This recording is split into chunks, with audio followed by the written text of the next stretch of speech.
Bonjour à toutes et à tous, c'est Be Happy. Je suis Guy-Arnaud Pénet, kinésiologue à La Réole. Mon travail consiste à accompagner les personnes dans des moments clés de leur vie et à les guider vers un mieux-être. Aujourd'hui, intéressons-nous à la cuisine et surtout à l'impact de la cuisson des aliments sur notre santé. Ce que nous mettons dans nos assiettes est crucial, mais ce que nous en faisons une fois dans la cuisine l'est tout autant. En effet, le mode de cuisson peut préserver ou dégrader les aliments essentiels à notre vitalité. La chaleur agit comme une lame à double tranchant.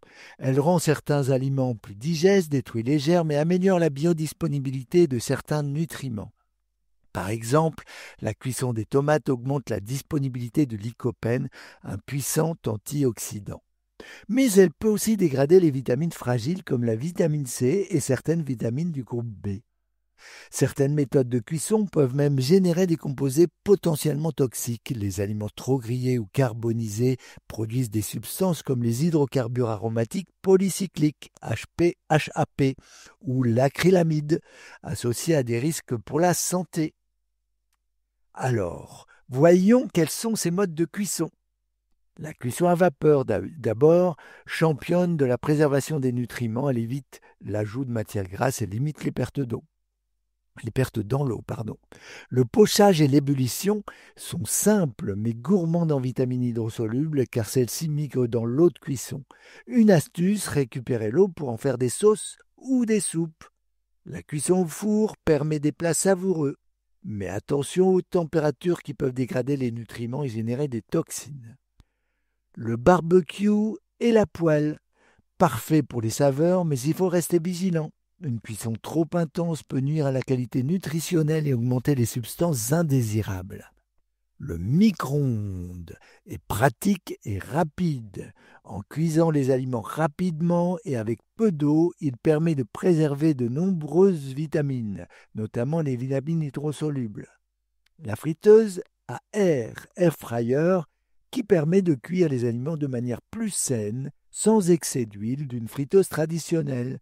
La température modérée et l'absence d'huile ajoutée en font un choix intéressant pour préserver la qualité nutritionnelle. Enfin, la cuisson en cocotte sous pression est excellente pour préserver les nutriments grâce à un temps de cuisson court et une utilisation optimale de la chaleur.